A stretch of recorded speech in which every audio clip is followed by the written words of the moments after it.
ठंड का मौसम था। आसमान से बर्फ लगातार गिर रही थी। ठंडी हवा में खामोशी थी। ऐसे ही कड़ाके की सर्दी में रीमा चिड़िया अपने छोटे से घर में अपनी बेटी छुटकी और बेटे कुक्कू के साथ थी। उन्होंने लकड़ियों की आग जला रखी थी, जिसकी हल्की गर्माहट में वे सुरक्षित महसूस कर रहे थे। कुक्कू, छुटकी, देखो बाहर कितनी बर्फ पड़ रही है। इस मौसम में हमें घर में ही रहना है। हाँ माँ, हमारी रसोई में कितना सारा अनाज है, हमें अब बाहर जाने की चिंता नहीं। आज रात मैं आपकी लाई हुई मीठी बेर खाऊंगा। इसी जंगल के एक पुराने घने पेड़ पर दो दुष्ट कौवे रहते थे, कालू कौवा और उसकी पत्नी गौरी कौवी। इस ठंड ने उनके जीवन को मुश्किल बना दिया था, क्योंकि भोजन ढूंढना लगभग असंभव हो गया था। गौरी, ये ठंड हमारे पेट पर लात मार रही है। बाहर कुछ नहीं मिल रहा।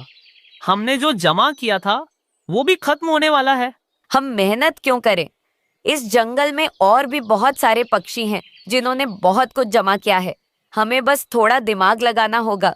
अरे वाह गौरी, मेरा भी यही विचार है, लेकिन हमें एक मास्टरमाइंड की जरूरत है। मैं अभी दूसरे जंगल जाता हूँ और अपने मामा जी को ले आता हूँ। वो चोरी के काम में माहिर है। कालू कौवा तेजी से उड़कर अगले ही दिन अपने मामा को लेकर आया, जो देखने में एक बड़ा और क्रूर कौवा था। कालू के मामा ने आते ही चोरी की पूरी योजना बनाई। देखो, मैं रात में जाऊंगा जब सभी गहरी नींद में होंगे। तुम दोनों अगले दिन शिकार करोगे। कोई किसी पर शक नहीं करेगा। ये चोरी बारी बारी से होगी। पहली रात बर्फबारी के बीच कालू के मामा चुपके से जंगल के भोले भाले तोता और उसकी पत्नी तोती के घर पहुंचे। तोते ने बहुत मेहनत से सर्दियों के लिए मक्का और बाजरा जमा किया था। कालू के मामा ने दरवाजे की पुरानी चटखनी को सरलता से तोड़ा और सारा अनाज एक बड़े थैले में भरकर उड़ गए। अगली सुबह ये क्या? हमारा सारा मक्का, हमारा सारा बाजरा कहाँ गया? हाय राम, अब हम क्या खाएंगे? ये तो किसी चोर का काम है। जल्दी चलो, हमें रीमा चिड़िया के पास जाना चाहिए। वो समझदार है। तोता और तोती दोनों घबराए हुए रीमा चिड़िया के घर पहुंचे और रोते रोते अपनी आप बीती सुनाई। तुम दोनों शांत हो जाओ। इस बर्फीले मौसम में ये काम कोई बाहरी नहीं बल्कि यही का कोई लालची सदस्य ही कर सकता है। हमें सब पर नजर रखनी होगी। दूसरी रात कालू कौवों की बारी थी। वो कबूतर और उसकी पत्नी लूसी के घर गया। कबूतर ने ढेर सारे मीठे फल और बीज जमा किए थे। कालू ने खिड़की के रास्ते प्रवेश किया और एक एक करके सारे फल और बीज चोरी कर ली। अगली सुबह जब सारा जंगल चिंता में था, कालू और गौरी दोनों आकर नाटक करने लगे। मेरे दोस्तों, मेरी बात सुनो। कल रात हमारे घर भी चोरी हुई है। हमारे घर से भी खाने का सामान गायब है। ये कौन कर रहा है? अब हम सब भूखे मरेंगे। उनकी आंखों में एक अजीब सी खुशी थी, जिसे रीमा चिड़िया ने देख लिया। वो चुप रही। उसने सोचा, चोर कितना भी शातिर क्यों ना हो, एक गलती जरूर करता है। तीसरी रात अब गौरी कौवी की बारी थी। उसने सोचा कि रीमा चिड़िया के पास सबसे स्वादिष्ट भोजन होगा। गौरी कौवी छुपकर रीमा के घर के पास आई। रीमा चिड़िया पहले से ही जाग रही थी। उसने एक चाल चली और जानबूझकर अपनी रसोई में रखे एक मिट्टी का घड़ा को ऐसा रखा कि जरा सी भी हलचल से वो नीचे गिर जाए। गौरी कौवी ने रसोई में प्रवेश किया। जैसे ही उसने फलों की टोकरी उठाने की कोशिश की, मिट्टी का घड़ा धड़ाम से नीचे गिर गया और टूट गया। कौन है वहाँ? बच्चों उठो, चोर पकड़ा गया। रीमा, छुटकी और कुक्कू तेजी से रसोई में पहुंचे। गौरी कौवी घबराकर भागने लगी, लेकिन रीमा ने हिम्मत दिखाते हुए उसे पकड़ लिया। मुझे जाने दो, मैं गलती से आ गई थी। तुम झूठ बोल रही हो, तुम ही चोर हो। सुबह होते ही सारे जंगल के पक्षी वहां इकट्ठा हुए। तोता, तोती, कबूतर और लूसी सबने गौरी कौवी को देखा। कालू कौवा और उसका मामा डर के मारे कहीं छुप गए थे। ये है वो चोर, जंगल में चोरियां करना शुरू किया। ये झूठ बोल रही थी कि इसके घर में चोरी हुई। हमें अब इसे सजा देनी होगी। हाँ, इसे इसके किए की सजा मिलनी चाहिए। सभी पक्षियों ने मिलकर फैसला किया कि गौरी कौवी को तब तक नहीं छोड़ेंगे जब तक वो सारे पक्षियों का चुराया हुआ भोजन वापस नहीं कर देती और अपने मामा और पति का ठिकाना नहीं बता देती। डर के मारे गोरी कौवी ने सब सच उगल दिया। इस प्रकार रीमा चिड़िया की सूझबूझ और बहादुरी से इस तरह फिर से जंगल में शांति लौट आई। रीमा चिड़िया अपने पति टुन्नू और प्यारी बेटी छुटकी के साथ रहती थी। शाम हल्की हल्की बर्फ गिर रही है। टुन्नू और रीमा घर के अंदर हैं। छुटकी उदास बैठी है। सर्दी का मौसम अपनी दस्तक दे चुका था। आसमान से हल्की हल्की बर्फ गिर रही थी। छुटकी छोटी सी चिड़िया टिटुर रही थी। उसके माता पिता रीमा और टुन्नू उसे देखकर चिंतित थे। माँ, मुझे बहुत ठंड लग रही है। मेरे पंख सुन्न हो रहे हैं। अरे मेरी प्यारी बेटी, थोड़ी हिम्मत रखो, बस कुछ देर और। रीमा, हमें छुटकी के लिए एक गरम टोपी खरीदनी ही होगी। पिछले साल वाली टोपी अब छोटी हो गई है और इतनी ठंड में ये बिना गरम कपड़े के रह नहीं पाएगी। पर टुन्नू, तुम जानते हो कि हमारे पास अभी पैसे नहीं हैं।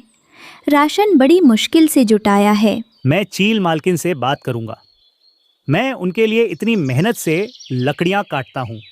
उनसे कहूँगा कि मुझे मेरी मेहनत के थोड़े पैसे एडवांस दे दें। हाँ टुन्नू, तुम ही हमारी आखिरी उम्मीद हो। भगवान तुम्हारा साथ दे। सुबह टुन्नू चील के पास जाता है। मालकिन, मैं अपनी बेटी छुटकी के लिए एक गरम टोपी खरीदना चाहता हूँ। उसे बहुत ठंड लग रही है। क्या आप मुझे मेरी मजदूरी में से 100 रुपये एडवांस दे सकते हैं? ठीक है टुन्नू, तुम एक ईमानदार और मेहनती मजदूर हो। लो ये 100 रुपए। लेकिन ध्यान रखना, ये तुम्हारी अगली 3 दिनों की मजदूरी में से काटा जाएगा और काम में कोई लापरवाही नहीं होनी चाहिए। बहुत बहुत धन्यवाद मालकिन, मैं आपको कभी निराश नहीं करूँगा। टुन्नू खुशी से फूला नहीं समा रहा था। वो जल्दी से बाजार की ओर चल पड़ा ताकि प्यारी टोपी लेकर जल्द से जल्द छुटकी को दे सके। लेकिन उसी जंगल में रहने वाला कालू कौआ, जो हमेशा दूसरों के पैसों पर बुरी नजर रखता था, उसे छिपकर देख रहा था। कालू भी अपने बेटे जग्गू के लिए टोपी खरीदना चाहता था, पर उसके पास पैसे नहीं थे। जैसे ही टुन्नू जा रहा था, कालू कौआ रास्ते में उसे रोक लेता है। ठहर जा टुन्नू, ये पैसे मेरे हैं। अरे ये तुम क्या कर रहे हो कालू? ये मेरी बेटी की टोपी के पैसे हैं। इससे पहले कि टुन्नू कुछ समझ पाता, कालू ने उसके पंजे से पैसे छीन ली और तेजी से जंगल की गहराई में भाग गया। टुन्नू बेबस होकर चिल्लाता रहा, पर कालू उसकी पहुंच से बाहर निकल चुका था। टुन्नू उदास होकर खाली हाथ घर लौटता है। रीमा और छुटकी उसे देखकर तुरंत समझ गईं कि कुछ बुरा हुआ है। क्या हुआ टुन्नू, तुम इतने उदास क्यों हो? क्या चील मालकिन ने पैसे नहीं दिए? पैसे तो दिए थे रीमा, पर कालू कौआ, उसने मुझसे सारे पैसे छीन लिए और भाग गया। अब छुटकी की टोपी नहीं आ पाएगी। ओह, अब मेरा क्या होगा पापा? क्या मैं ऐसे ही सोऊंगी? कोई बात नहीं टुन्नू, तुम इतने उदास क्यों होते हो? वो नीच कौवा एक दिन अपनी करनी का फल जरूर पाएगा। हमने मेहनत की है, हम फिर से करेंगे। हमारा प्यार और हौसला ही हमारी असली दौलत है। हाँ पापा, माँ सही कह रही है। आप चिंता मत करो, मैं थोड़ी देर और ठंड सह सकती हूँ। पति पत्नी ने एक दूसरे को देखा और एक नई ऊर्जा महसूस की। उस रात छुटकी माँ के गर्म पंखों की ओट में ठंड में ही सो गई, पर उसके चेहरे पर अपने माता पिता के प्रति विश्वास था। अगले दिन कालू कौआ अपनी पत्नी गौरी कौवी और बेटे जग्गू के साथ बैठा था। उसने जग्गू को टुन्नू से छीने हुए पैसों से खरीदी हुई नई गरम टोपी पहनाई। देख बेटा जग्गू, अब तुझे ठंड नहीं लगेगी। ये टोपी सबसे अच्छी है। पर कालू, तुम इतने खुश क्यों हो? ये टोपी अचानक कहाँ से आ गई? क्या तुमने कोई गलत काम तो नहीं किया? तुम हमेशा शक क्यों करती हो गौरी? मैंने अपनी मेहनत से खरीदी है। तुम बस चुप रहो और ठंड का मजा लो। दूसरी ओर रीमा और टुन्नू बिना किसी शिकायत के जंगल में लगातार मेहनत कर रहे थे। उन्होंने तय कर लिया था कि वे अपनी बेटी के लिए खुद ही पैसे कमाएंगे। रीमा, हमारी मेहनत जरूर रंग लाएगी। इस बार हमें कोई नहीं रोक पाएगा। हाँ टुन्नू, हमें किसी और से उधार नहीं लेना है। अपने दम पर हम छुटकी के चेहरे पर मुस्कान वापस लाएंगे। उन्होंने लगातार 2 दिनों तक सुबह से शाम तक बिना रुके काम किया। उनकी ईमानदारी और परिश्रम का फल मिला। तीसरे दिन उन्हें अपनी मजदूरी मिल गई। शाम को अपनी मेहनत से टुन्नू और रीमा अपने लिए और अपनी बेटी के लिए गरम टोपी खरीद कर ले आते हैं। देखो छुटकी, तुम्हारी गरम टोपी। तुम्हारी मम्मी और पापा की मेहनत रंग लाई। वाह, ये टोपी कितनी प्यारी है। धन्यवाद मम्मी पापा। कुछ ही दिनों में मौसम और भी बिगड़ गया। हल्की बर्फबारी अब भीषण बर्फीले तूफान में बदल चुकी थी। रीमा, टुन्नू और छुटकी अपने नए गरम टोपी के साथ सुरक्षित और खुश थे। लेकिन कालू कौवा, जिसने छल से पैसे कमाए थे, अब प्रकृति के क्रोध का सामना कर रहा था। कालू का घर, जो कि पुराने और कमजोर लकड़ियों से बना था, भारी बर्फ का वजन सह नहीं पाया। एक जोरदार आवाज आती है और छत धड़ाम से नीचे गिर जाती है। हाय कालू, हमारा घर टूट गया। ये क्या हो गया? भागो, जल्दी बाहर निकलो।